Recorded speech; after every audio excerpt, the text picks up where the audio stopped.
आइए बग्गा साहब हमारे साथ जुड़ चुके हैं। सर नमस्कार, स्वागत है आपका। Good morning. सर आपकी गुड नाइट हुई कि रात भर जाग ही रहे थे? 2-3 घंटे। 2-3 घंटे तो सर ठीक है। अब वैसे भी फेड की मीटिंग 2 महीने में एक बार होती, तो आज वैसे कल फिर वीकेंड आराम से आप थोड़ी लंबी खींच लेना सर। पूरा वो जो कोटा है कंप्लीट कर लीजिएगा। लेकिन हाँ, तो आपने सर क्या क्या देखा रात को, वो जरा बताइए। देखिए अनिल जी, विश्लेषण तो बहुत आ चुके हैं, तो वो मैं रिपीट नहीं करूंगा। बेसिकली रेट हाइक नहीं हुआ, हॉकिश पॉज था जो हम कह रहे थे कि पॉज करेंगे, बट यही कहेंगे कि आगे अगर जरूरत पड़ी तो रेट हाइक करेंगे।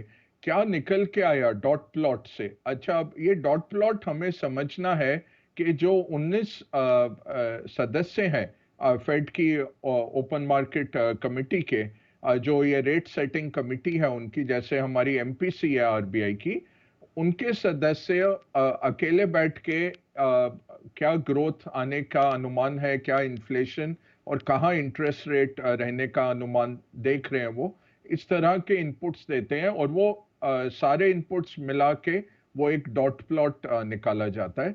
हर बारी फेड यही कहता है कि ये पॉलिसी नहीं है, ना ये पॉलिसी का निर्देशक है।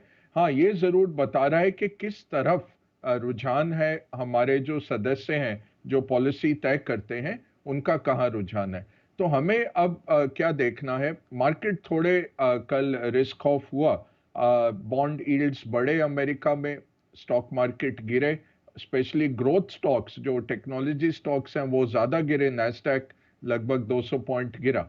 अब इसमें हमें निष्कर्ष क्या निकालना है? एक तो टोटली डेटा डिपेंडेंट है फेड। 1 नवंबर तक इतना डेटा आएगा नहीं कि वो कुछ कर पाए 1 नवंबर तक, तो 1 नवंबर का पॉज है। 13 दिसंबर को जो इस साल की आखिरी बैठक होगी उसमें निर्णय लिया जाएगा कि एक रेट हाइक और चाहिए कि नहीं।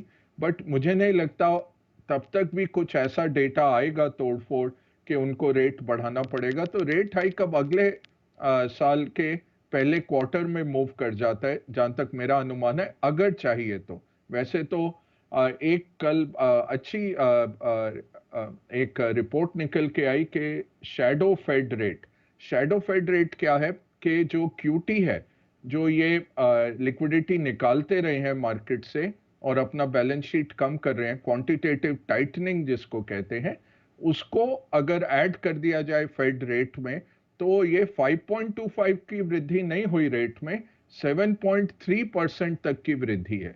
तो काफी घमासान वृद्धि रही है 1.5 साल के अंतराल में। और इसका अभी भी इम्पैक्ट यूएस इकोनॉमी में, ग्लोबल इकोनॉमी में वर्क थ्रू हो रहा है। तो मुझे नहीं लगता कि 13 दिसंबर तक भी कुछ ऐसा डेटा आ जाएगा जिसके बलबूते पे वो रेट हाइक कर पाएंगे। कल उन्होंने बहुत क्लियरली कहा कि तेल की कीमतें शॉर्ट टर्म में हम नहीं देखते। तो अगर यहाँ से तेल बढ़ता भी है, जैसे लोग कह रहे हैं $100 शायद ब्रेंट हो जाए, तो भी ऐसा नहीं है कि उनके हाथ बन जाएंगे रेट बढ़ाने के लिए। बट जो मार्केट को जो विचलित किया चीज वो थी हायर फॉर लॉन्गर, के ज्यादा अवधि के लिए हम ज्यादा रेट बढ़ा के रखेंगे। और अब जो जून में रेट कट आते दिख रहे थे वो सितंबर में मूव कर गए हैं। ये अब मार्केट का एस्टिमेट है। हमें क्या इससे देखना है, आरबीआई का रेट कट अब थोड़ा और दूर हो जाता है। फेड अगर रेट बढ़ाई रखेगा तो किसी भी बैंक के लिए रेट कट करना मुश्किल है। लैटिन अमेरिका में रेट कट्स चल रहे हैं, बट वो 15-18% पे बैठे थे, वहां से वो रेट कर पाए। रशिया जिसने काटे थे रेट, 20% ले गए थे, फिर कट किया, अभी वो बढ़ाना पड़ रहा है उनको फिर से। तो आरबीआई अब रेट कट आप नई उम्मीद रखिए एटलीस्ट 6 से 8 महीने और। हमें लगा था अप्रैल तक शायद आरबीआई देखेगा, बट अब जब तक यूएस का रेट कट नहीं आता कुछ नहीं आता। जी ओके अनिल जी। बग्गा साहब, ये तो आपने समझा दिया कि इंतज़ार भी लंबा है, अमेरिका में भी करना पड़ेगा। लेकिन क्या इसका असर हमारे ऊपर दुनिया भर के बाकी सेंट्रल बैंक्स पे भी पड़ सकता है, जो ब्याज दरें घटाने के मूड में थे कि भाई चलो थोड़ा मूड माहौल ठीक हो जाए अमेरिका का तो हम भी घटाएं? तो क्या हमें भी फिर लंबा इंतज़ार करना पड़ सकता है घटाने के लिए? करना पड़ेगा अनिल जी, क्योंकि करेंसी वीक हो रही है। आप देखिए चाइनीज करना चाह रहे हैं, बट उनका युआन इतना गिरा कि उनको फिर हस्तक्षेप करना पड़ा। अब जापान जो नेगेटिव इंटरेस्ट रेट्स है, -0.1 अभी भी चल रहा है। उन्होंने कहा कि साल के अंत तक हम अल्ट्रा लूज पॉलिसी बदलेंगे, बट येन जब 148 का स्तर छूता है तो जापानी इंटरवेंशन आ जाता है। तो रुपया भी हिस्टोरिक लोज पे रहा है और यहाँ से रेट काटना बहुत मुश्किल हो जाएगा क्योंकि करेंसी का इशू आ जाता है।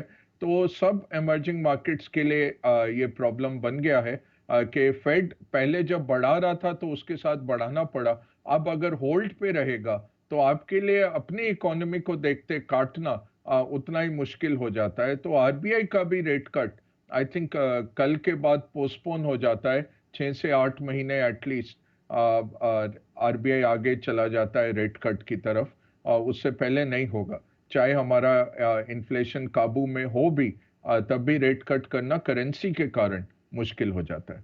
इस बार फिर से वो अमेरिका में कह रहे हैं 30 सितंबर के बाद वो डेट सीलिंग वाला मामला गर्म होना शुरू हो जाएगा। ऐसा कुछ डेवलपमेंट हो रहा है क्या और कितनी बड़ी बात हो सकती है सर?